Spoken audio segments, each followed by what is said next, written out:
नमस्कार, मैं हूँ माधी और फिल्म विल में आप सबका स्वागत है। आज हम लाए हैं टॉप 10 मराठी फिल्म्स। बहुत कम लोगों को ये पता है कि भारतीय सिनेमा की शुरुआत मराठी सिनेमा से हुई थी। जी हाँ, भारतीय सिनेमा के जनक दादा साहेब फाल्के एक मराठी थे और उनके द्वारा बनाई गई पहली फीचर फिल्म राजा हरिश्चंद्र भारतीय सिनेमा की पहली फीचर फिल्म मानी जाती है। इस फिल्म में काम करने वाले सारे एक्टर्स और टेक्नीशियंस मराठी थे। दादा साहेब फाल्के के सिनेमा में दिए योगदान के लिए भारतीय सिनेमा का सबसे बड़ा अवार्ड दादा साहेब फाल्के अवार्ड उन्हीं के नाम से दिया जाता है। साइलेंट फिल्म एरा खत्म हो जाने के बाद भाषा की लिमिटेशन के कारण मराठी सिनेमा सिर्फ महाराष्ट्र तक ही सीमित होकर रह गया, पर आज की जनरेशन बॉलीवुड से बाहर जाकर कंटेंट बेस्ड मूवीज देखने और पसंद करने लगी है। तो इसीलिए आज हम लाए हैं टॉप 10 मराठी फिल्म्स जो आपको जरूर देखनी चाहिए। तर चला तर मराठी चित्रपटांबद्दल बोलूया।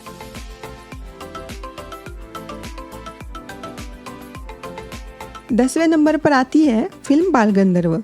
इस फिल्म को डायरेक्ट किया है रवि जाधव ने। बालगंधर्व एक मराठी सिंगर और स्टेज एक्टर नारायण श्रीपाद राजहंस के जीवन पर बनी एक बायोग्राफिकल फिल्म है। जब वह बहुत छोटे थे तो पुणे में उनकी पब्लिक परफॉर्मेंस को सुनने के बाद लोकमान्य तिलक ने उन्हें बालगंधर्व के नाम से नवाजा था। इस फिल्म में बालगंधर्व की गरीबी से लेकर धन और प्रसिद्धि तक के उनके संघर्षों को दिखाया गया है। ड्रामा और सिंगिंग में अपने जुनून के कारण वो अपने परिवार की अनदेखी करने लगते हैं और धीरे धीरे उनसे दूर होने लग जाते हैं। अब उनका फेम उन्हें किस किस राह पर ले जाता है, ये जानने के लिए तो आपको ये फिल्म देखनी पड़ेगी। 9वें नंबर पर आती है फिल्म आनंदी गोपाल। ये मूवी इंडिया की पहली महिला डॉक्टर आनंदी गोपाल जोशी के ऊपर आधारित है।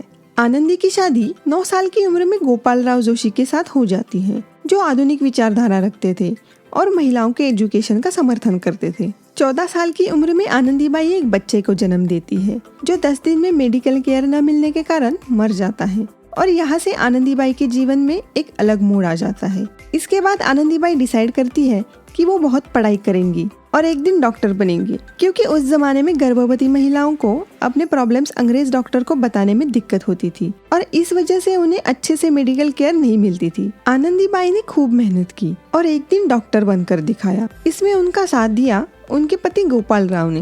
कहते हैं एक सक्सेसफुल पति के पीछे उसकी बीवी का हाथ होता है, पर यहाँ पे आनंदीबाई के डॉक्टर बनने में उनके पति का हाथ था। इस फिल्म में आनंदीबाई की जिंदगी का सफर दिखाया गया है, जो सिर्फ 21 साल तक का रहा। उन्होंने समाज और अपने घर वालों के विरोध के बावजूद वो कर दिखाया जो उस समय किसी भी महिला के लिए नामुमकिन जैसा था।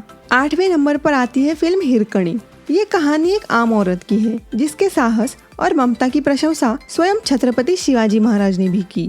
इस फिल्म को डायरेक्ट किया है प्रसाद ओक ने। कहानी ये है कि हमेशा की तरह हिरकणी रायगढ़ किले पे दूध बेचने जाती है। उस दिन किले से निकलने में उसे देर हो जाती है और किले के दरवाजे बंद हो जाते हैं और नियम के अनुसार शाम को एक बार बंद हुए दरवाजे सुबह होने तक किसी भी कीमत पर खोले नहीं जा सकते। अब हिरकणी बड़ी संकट में पड़ जाती है, क्योंकि घर पे उसका छोटा बच्चा अकेला होता है। जैसे जैसे शाम होती जाती है, हिरकणी अपने बच्चे के लिए बहुत परेशान हो जाती है और फिर अपने बच्चे तक पहुंचने के लिए हिरकणी एक ऐसे रास्ते का इस्तेमाल करती है जहाँ से सिर्फ पानी नीचे जा सकता है और हवा ऊपर आ सकती है। वो रास्ता इतना खतरनाक होता है कि जिसने भी वहाँ से जाने की कोशिश की वो फिर कभी वापस नहीं आ सका। क्या हिरकणी अपनी जान पर खेलकर अपने नन्हे से बच्चे के पास पहुंच पाएगी या नहीं, ये जानने के लिए आपको ये फिल्म देखनी पड़ेगी। 7वें नंबर पर आती है फिल्म जोगवा। जोगवा एक नेशनल अवार्ड विनिंग फिल्म है, जिसे डायरेक्ट किया है राजीव पाटिल ने। जोगवा का मतलब है भिक्षा, जो ऐसे लोगों को दी जाती है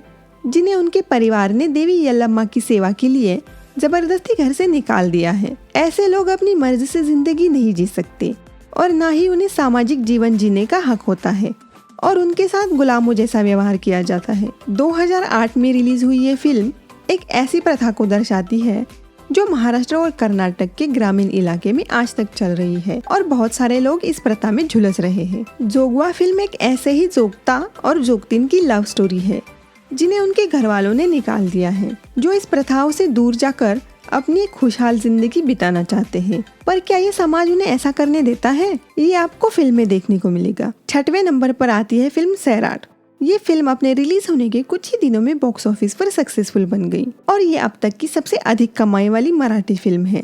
इस फिल्म को डायरेक्ट किया है नागराज मंजुले ने। कहानी ये है कि एक लोअर कास्ट के लड़के को एक अपर कास्ट की लड़की से प्यार हो जाता है। आपको लग रहा होगा कि इस प्लॉट की लव स्टोरीज मैंने पहले भी बहुत देखी हुई है, पर ये मूवी आपकी उन सब लव स्टोरीज से अलग है। मैं इस फिल्म की स्टोरी आपको ज्यादा नहीं बताऊंगी, क्योंकि जितना ज्यादा मजा इस मूवी को देखने में है उतना बताने में नहीं है। इस फिल्म में ऐसे 2 कलाकारों ने मेन लीड किया है जिनका इस फिल्म से पहले एक्टिंग में कोई एक्सपीरियंस नहीं था, पर इस फिल्म में उनके नएपन ने ही जादू कर दिया। 5वें नंबर पर आती है फिल्म नटरंग। नटरंग गुणवंतराव कागलकर की कहानी है, जो दूसरों के खेतों में मजदूरी करता है। गुणवंतराव को तमाशा देखने का जुनून होता है।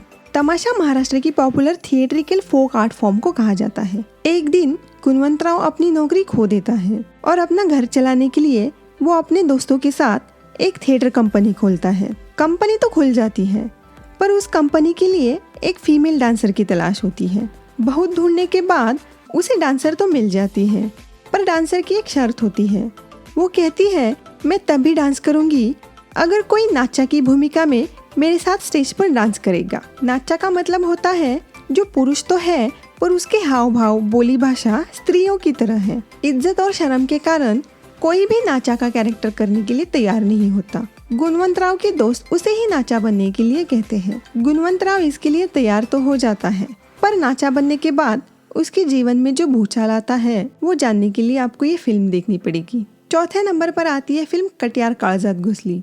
ये फिल्म इसी नाम के स्टेज प्ले पर आधारित है। इस फिल्म को डायरेक्ट किया है सुबोध भावे ने। ये उनकी डायरेक्टोरियल डेब्यूट थी। इस फिल्म में सचिन पिलगांवकर, शंकर महादेवन, सुबोध भावे और साक्षी तन्वर मेन लीड में है। कहानी ये है कि विश्रामपुर रियासत में राजा द्वारा हर साल एक सिंगिंग कंपटीशन का आयोजन किया जाता है। इसमें जीतने वाले को राजगायक की पदवी, एक आलीशान हवेली और एक कटियार इनाम में दी जाती है। और पंडित भानुशंकर शास्त्री लगातार 14 वर्षों से इस कंपटीशन को जीत रहे होते हैं।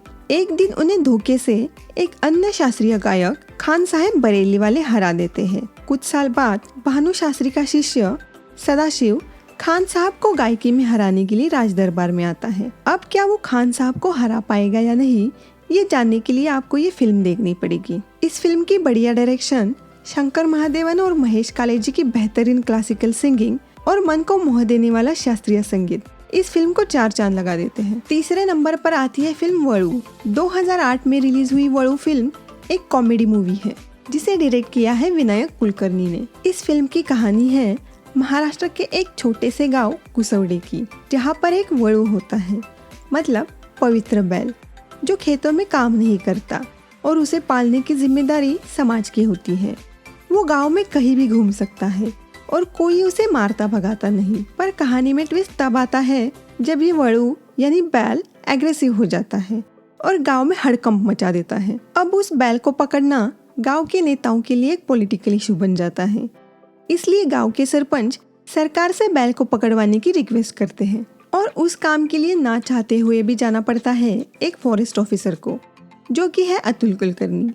और उनका छोटा भाई बैल को पकड़ने की डॉक्यूमेंट्री बनाने के लिए उनके साथ जाता है। क्या अतुल कुलकर्णी उस बैल को पकड़ पाने में कामयाब हो जाते हैं या फिर गिव अप करके वापस चले जाते हैं, ये तो हम आपको नहीं बता सकते, पर इतना बता सकते हैं कि इस मूवी को मिस करना आप बिल्कुल भी अफोर्ड नहीं कर सकते। 2रे नंबर पर आती है फिल्म श्वास। 2004 में रिलीज हुई ये फिल्म संदीप सावंत की डायरेक्टोरियल डेब्यूट फिल्म है। ये पहली मराठी फिल्म है जिसकी ऑस्कर में एंट्री हुई थी और academy awards for best foreign language category में 6वें नंबर पर आई थी और साथ में इस फिल्म में नेशनल अवार्ड भी जीता है। ये फिल्म है महाराष्ट्र के एक छोटे से गाँव में रहने वाले 8 साल के परशुराम उर्फ परशा और उसके दादाजी की, और जिंदगी के प्रति रहने वाले उनके पॉजिटिव एटीट्यूड की।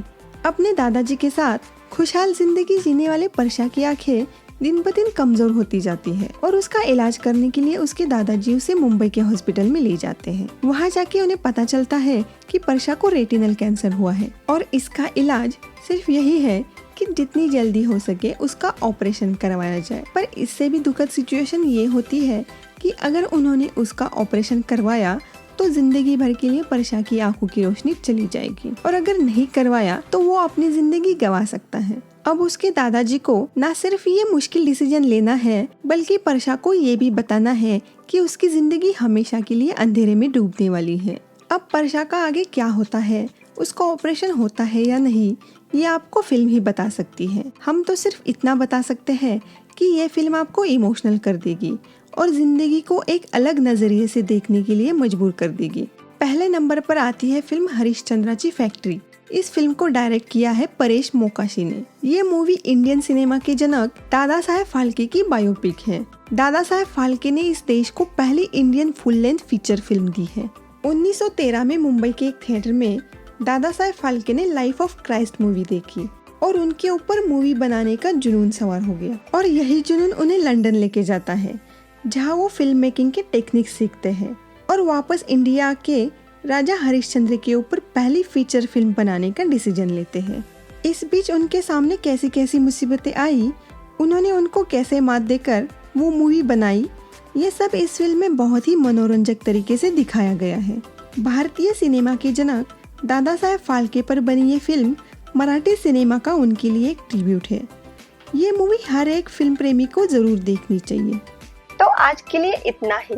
अगली वीडियो में हम फिर मिलेंगे एक नए टॉप 10 के साथ। जाने से पहले फिल्म को सब्सक्राइब करना ना भूलें और अगर ये वीडियो आपको पसंद आई हो तो लाइक और शेयर भी कर दीजिए। धन्यवाद।